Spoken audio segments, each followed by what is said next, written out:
So thank you so much for being here.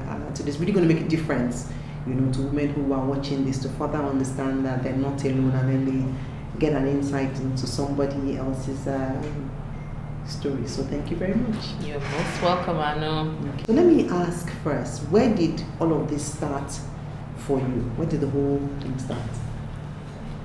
To be honest, and it's sad because it was it blindsided me. Mm-hmm. So I wasn't prepared for it. I can't, in hindsight now, I can say, oh, that was what was doing me Mm-hmm. at that time. Mm-hmm. It will be as far back as, maybe 7 years.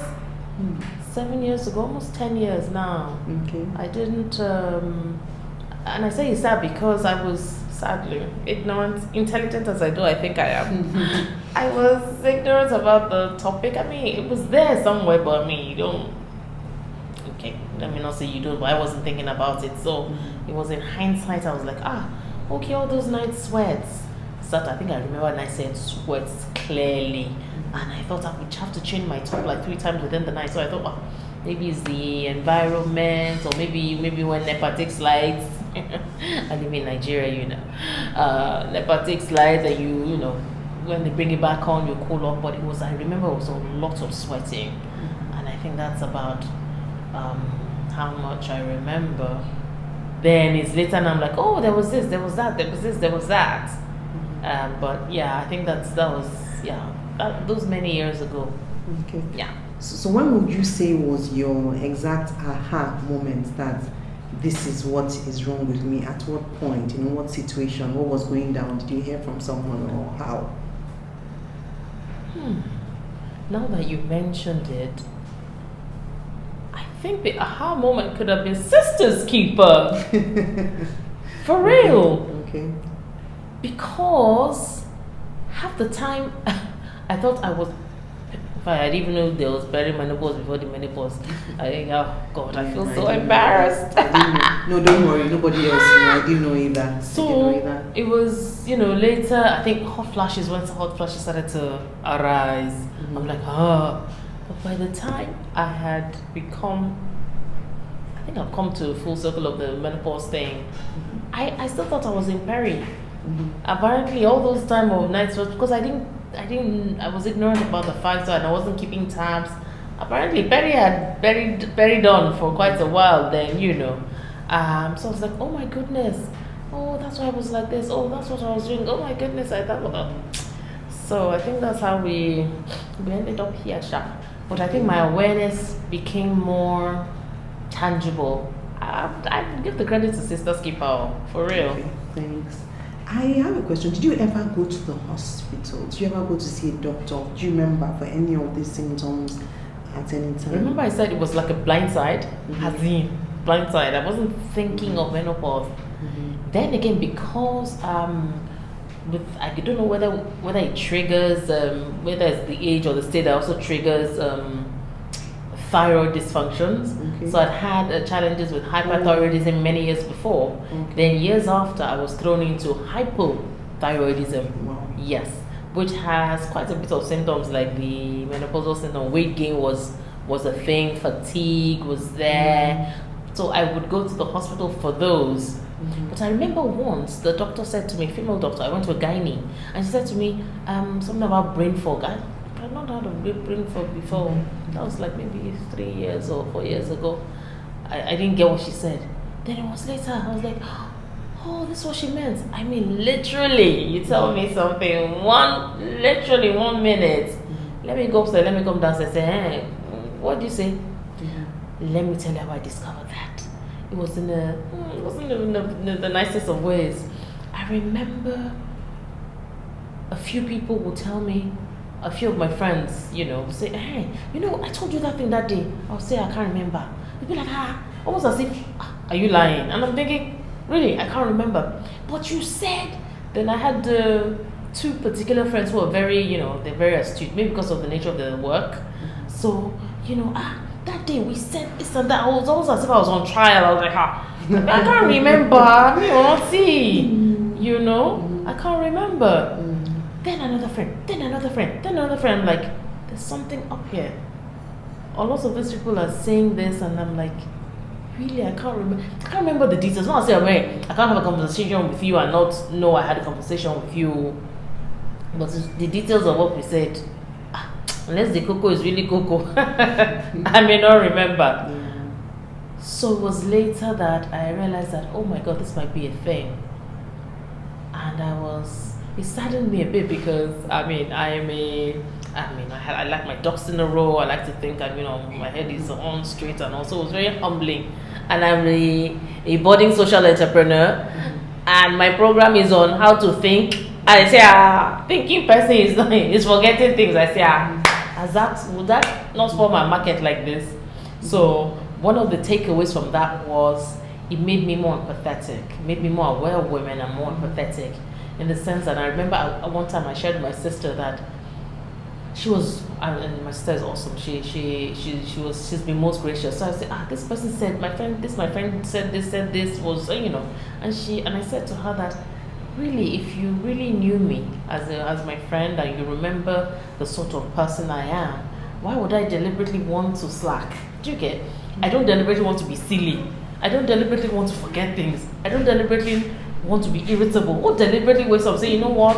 I'm just going to be irritated. I'm going to show all those my other friends who would say, why you want it? I'm going to show them I'm just not in the mood. Nobody does that. Something triggers those things.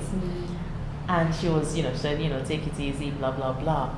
But, so that takeaway has stuck with me now. So when I see women of certain ages acting off, I'm like, okay, maybe it's this thing that's doing me, that's doing you. No problem. We'll move. It's quite interesting what you said now. As you were speaking now, I'm trying to remember three of the things. I hope I don't forget menopause. But one of them was the issue about, sort of like appearing to be ambivalent. Because I've had people as well talk to me and tell me now, but that wasn't what you said on that day. And it's like they're trying to tackle me on it. And I'm not looking like a liar. But like, that's not what you said before. Yes. And sometimes I'm like, I have to answer and say, okay, is that what I said at the same time? At that time, okay, well, I've changed. I don't even remember. And then you look like they're trying to lie, or you have no credibility, or you're really dull or unintelligent. That part really got to me. I'm like, because for me, it's like you're my friends. So I mean, you know me. So I'll find if I was a dodgy person, then you can say, but I hear you. That tackle was as if you said so. You said, I'm like, okay, you know what? Okay, if I said it, okay. Yes. But I really don't remember. Because I remember that I had to tell someone, I was having a discussion with someone the other day, and I was saying, look, I would always make mistakes. Sometimes I don't remember what I'm saying. Sometimes I'll make wrong decisions. Sometimes I'll say things, I will change my mind. That just happens to be the nature of things. I know it sounds so unpredictable and ambivalent, but the truth is that is my life. As at the time I was talking to you, I did mean these things I was saying, I thought I meant it. I don't sometimes even remember. That's one thing. The second thing, while you were talking now, is the fact that I just wonder why nobody ever stopped me in my tracks and said, are you okay? Except just one friend who I hadn't spoken to her in a really long time, and I spoke to her on the phone, and she says, hey, something is wrong. This is not Aanu. I said, how? She said, you are not you. What's going on? And at that time, I remember that I was thinking that I had no joy in my life. I just had that thought. I have no joy in my life, and someone had come to church talking about depression. I had checked that up. So by the time she spoke to me, then she started asking me, what exactly? She says, you're not happy. And I was like, I'm not happy. I wasn't really sure where I was. But I was really that. It was just a crazy time. And I remember saying that I would like to talk about health. I would like to talk about fitness. Long story short, we cut. That brought us to where I am today with Sisters Keeper. But only that one person asked me, are you okay? So now another thing which you had said, which struck me, was the fact that, the issue about thyroid issues and the similarity, with menopause symptoms. And I have to do a video on that, on a particular day, because there is some kind of confusion. I know for a fact, because I have it here, that when it comes to hypothyroidism, there are issues as well. There's hair loss, there's memory problem, there's decreased concentration, which you just talked about, there's fatigue, there's puffy swollen face. So because the similarities are, so all I did, so when you talked about hospital, I just remember all I did during that time was focus on the hypothyroidism. Mm-hmm. Yes. Mm-hmm. So I wasn't so, my mind was so distracted, I wasn't even thinking of the menopause. We also have joints, muscle pain. Yes, I had we that. have weight gain. Yes. Oh, weight gain. Severe PMS, irregular menstrual cycle, and brittle nails. Now, yes, you had that as well. Yeah. So on hyperthyroidism, we have fine brittle hair, anxiety and nervousness, irritability, mood swings, trouble sleeping, shortness of breath, heart palpitations, muscle weakness, excessive sweating, I had them years ago. frequent bowel movements, I didn't have the weight loss. Oh, that's hyper. That must be hyper. Yes, that's hyper. And then soft I gained nails. ridiculous weight. Oh, yeah. So I can see this, and I think there's it's very important that this is highlighted so women get to know. So I'm going to do a video probably later on that and move into that, because I think it's so important that people begin to understand what exactly is going on with me, because there's so many medical conditions which have similar symptoms. That was it, because I was thinking to menopause. You know what you were saying, I was like, am I so responsible? I realized that the medical condition didn't even give me room to even worry about menopause that I thought was coming years in front, so I think that made the difference. But where are you now in your journey? Are you still peri, or are you post? Perimenopausal or postmenopausal? So post would be when you don't have a period within at least a year. Yes, that would be menopause is when you haven't had a period in a year. And then the very next day after that anniversary of your last period, you are into post. And then we start counting from then on. Okay, so I'm in post then. You're in post already? Okay. Yeah. So can you tell me about, I know we were talking earlier and you mentioned anxiety. I'm very interested in anxiety. Can you tell us and what happened with you from anxiety? Everything was, usually I think over time I'd, gotten to, balance out, calm together person, quite logical, reasonable, I think. But my anxiety was more when it came to my work. So there's something they call the executive function skills. I think I found out I lost that, and I found out because I like to learn. So I would take different courses online because I'm an entrepreneur, a budding social entrepreneur. So I just I learn. So when I was listening, and I was like, oh my God, that sounds like me. Hey. So I would get work. I consult from time to time, but I'll be so fearful, especially when it comes to, I could talk, but when it comes to just writing or reading, hey, I would be afraid that I will not be able to read. So I won't go near it. I used to have a library. I'll be looking at the book like this, out of fear that if I open it, I may have to read one paragraph like 10 times and things like that. So when it came to work, it was so stressful. Fortunately, I got a lot of support, but I didn't tie it to menopause. Not quickly. I just thought, why can't I just sit down and just get these things done? I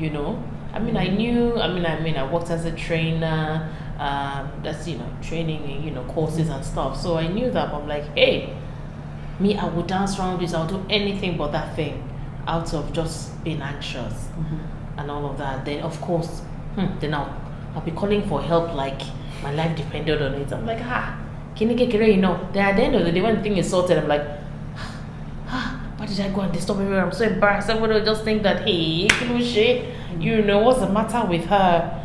Yeah. So everything was just like hyper, especially when it came to my work. Yeah. Okay, so now that you've mentioned executive dysfunction, I don't know if you experience anything else, because I know that what I have under executive dysfunction is focusing too much on one thing. The other one is struggling to switch between tasks, being easily distractible, problems with impulse control, maybe too many sweets or something or the other, trouble starting difficult or boring tasks, which you did say, Yes. and then daydreaming or spacing out when you shouldn't be. Does that bring anything else to your memory? I think, yes, easily distracted. Oh my God. If you if you take me for my 1 minute assignment, that's it. If you just say hi to me, that's why. So a lot of the times I kind of, look for skills that can help me. So I don't, in the morning, for example, in the morning, I don't pick my phones to quickly say, let me check, because I know I'll be distracted. Or I don't call a lot. Usually I do voice. Okay, so I have a thing for voice messages. One, I think it's very effective. Thank you. But also because I don't know whether it's the menopausal symptom or so, but I just find it stressful and I like to talk, but I find it stressful to just hold the phone, to just talk. So a friend of mine says, I know if I call you now, you'll not be. I say, don't be angry. This was voice message I was giving. We're now living up, But I just felt, anytime maybe in the course of activities of the day you call me, it just throws me off, So I was telling another person that I have 2 friends that can really catch me on the phone. One, the good news with that one is after that one long phone call, almost an hour, maybe the next 6 weeks she won't call. So I say, okay, it's maybe if you divide it into like 10 minutes, and she doesn't mind just doing all the talks. So when my brother knows when she's on the phone, because you hear me say, you say, that's the But yeah, I think that I would say that would be the other thing. Yeah, I did struggle with a lot of this. I think focusing on one thing, like tunnel vision, and but I found that multitasking is quite difficult, for me now. I just get confused, I get tangled. So I have learned sometimes that focusing on one thing may not actually be a bad idea. Maybe multitasking is that's right. Then struggling to switch between tasks. Oh my God, I have problems sometimes not knowing what to do.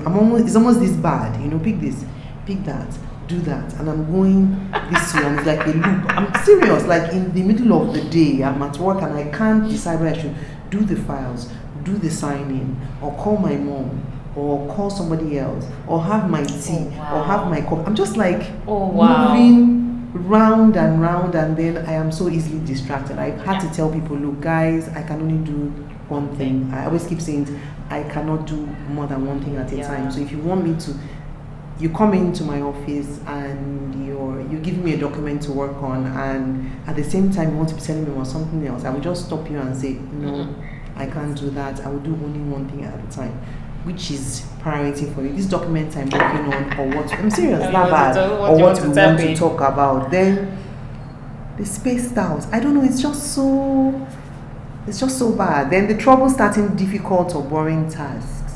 What I devise, not the best things. I kind of like find that food helps sometimes.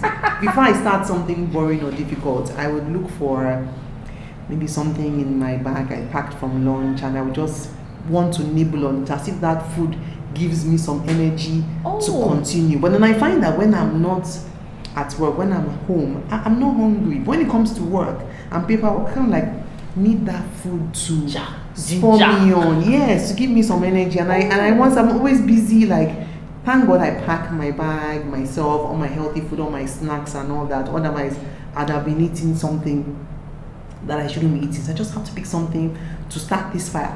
Okay. Let's start. What's interesting that you mentioned now? I didn't even know it was a thing, but for me, I will just go back to bed. It's almost as if I'm restarting. Oh dear, really? Yes, I'll just go back, just shut down, lie down, because I work from home most of the time. Okay. So I'll just go back, just the fact that I'm just lying down, it's like I'm starting my day again. Because once I get that feeling of being overwhelmed, I'm not sure what to do, then almost to the point of, okay, I just like, you know what? Just take a shower, lie down. I may not sleep, I'll just lie down And if I nap, I could nap or something, or watch a funny movie, so something to relax me, and I just feel better.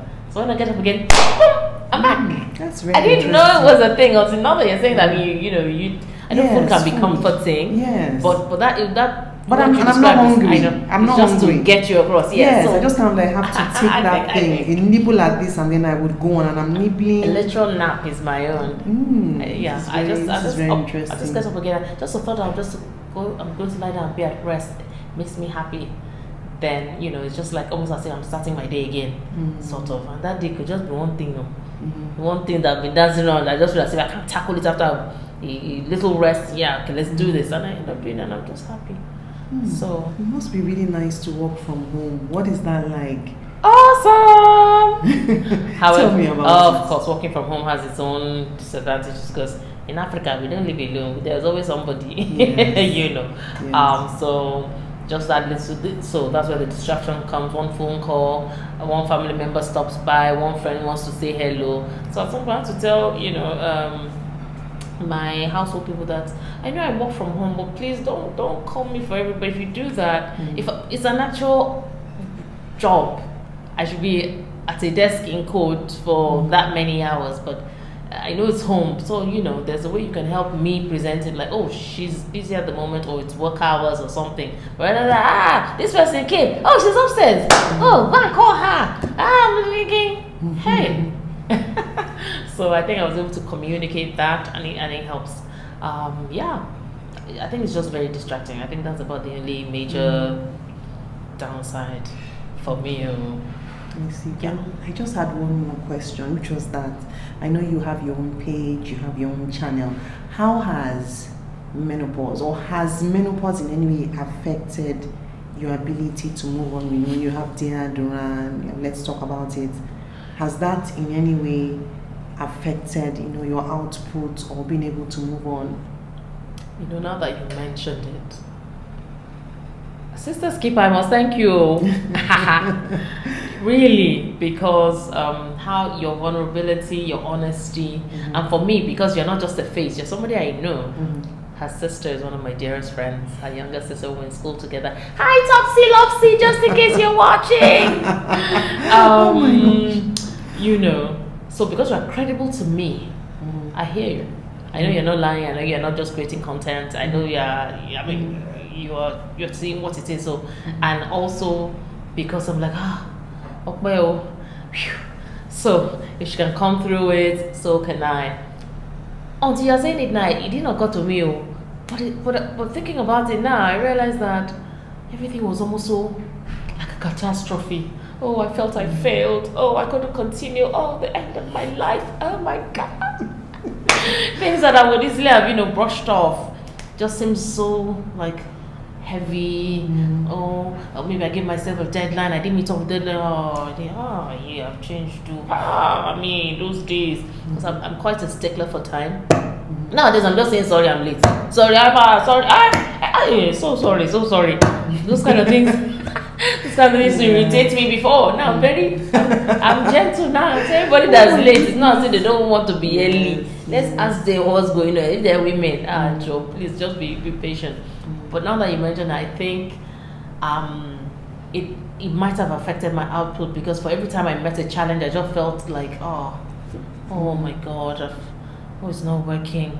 Village people want to come and get me in Lagos. But do Lagosians, they actually have village people? Lagos is a city, so village people cannot come here. They are not welcome. There's no space for village people. But I thought at some point I wouldn't lie to you and say, let me go and check. Is there something in my family's compound that is disturbing somebody?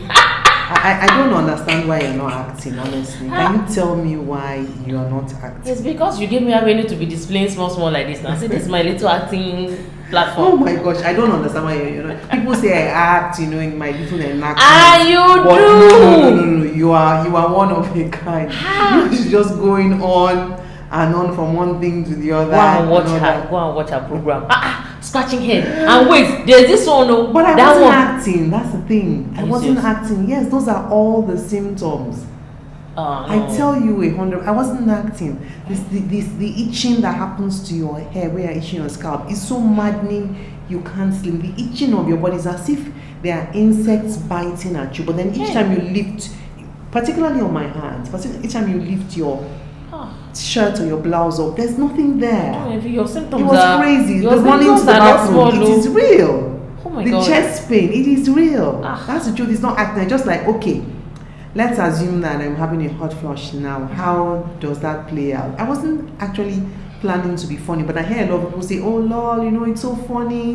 No, I know you act so well," but it was real. I'm not acting. That is my real life. Let me tell you this one, that one that you now put white hair like ugly, it's so unfair. Yes, I know you did not like that wig. Yes, but we have a new wig now, which is not all white. I just found something, just trying to like spur up the moment. Okay, my hair is short.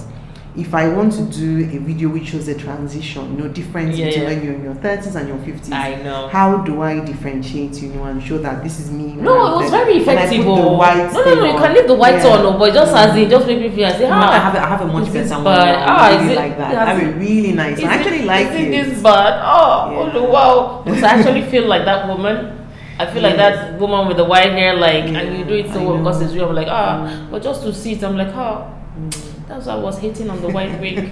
I understand. You look pathetic. But that was actually how pathetic I look. Oh, wow. That was actually my first wig ever. I don't do wigs. I don't do hair. Oh my God. This is everything. Anywhere. It's so I was going to see whoever. Hair. I have just one look, and I love my look. So it was interesting to have the hair. I'll probably do more of those videos soon. But it's been so nice talking to you. Okay, before you go, I want to say, what would you say to someone who is just starting her perimenopause journey? What would you advise to her? Maybe she just started gaining weight, she's being forgetful, she's feeling hot and sweaty. What would your advice be to her, being that you're a perimenopause survivor like myself and you've been through this whole thing? What would you say to that person? I would say, get more knowledge, get off the ignorance trail. Don't just wish it away. It's not going away, it's real. That's what I would say. I would say get more information, and don't see it as the end of the world. It's a phase in life. I mean, we started young ladies, no front, no back, flat boobs and everything. Next thing, no boobs.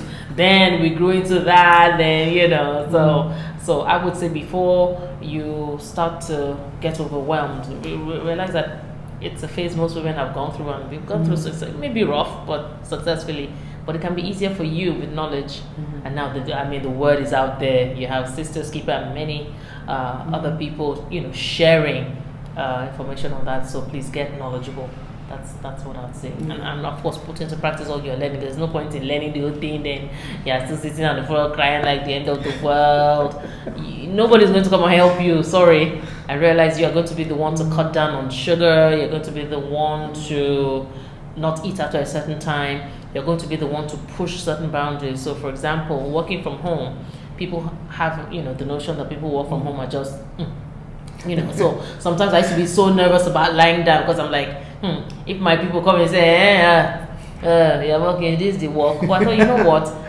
This is me. It helps me. It may not be the normal thing. And please bear in mind, men don't really get anyway. When we women, I'm not finished getting the man. So I've gotten. I'm not gotten. I won't use word "gotten to." I'm not as easily saddened or nervous about people teasing me now. I embrace it. So I tell, I will forget. Or better don't tell me. If you tell me, remind me. In a way, I've kind of embraced it. Not embraced that I won't do better, because brain fog can be. There are healthy ways to get your mind clear. There are many ways that you can do that. So, but I've taken myself as I am, because I say to myself, I take you as you are now. Help me to take me as I am. So we're even. Yeah, I can actually relate to that. Especially the fact that I would say that perimenopause really humbled me. Hi.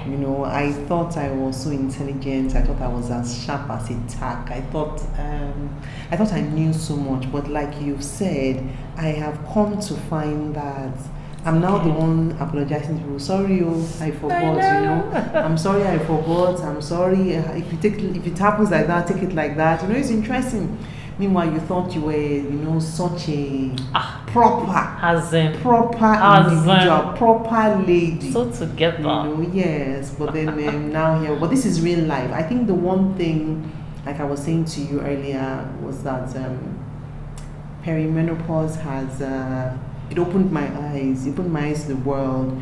You know, it's like we were wearing rose-colored glasses before. Now we saw everybody through a different lens, and all of a sudden now we see people as they really are. We see things as they really are. We find out that I can actually take control, you know, of my life to some extent. Yeah. I know what I want. I know what I want to do. Yes. I know the people I want in my space. I know the people I want in my corner. I know the kind of things I don't want. And now I'm bold enough to be able to tell somebody, you know what, I don't want you in my space anymore.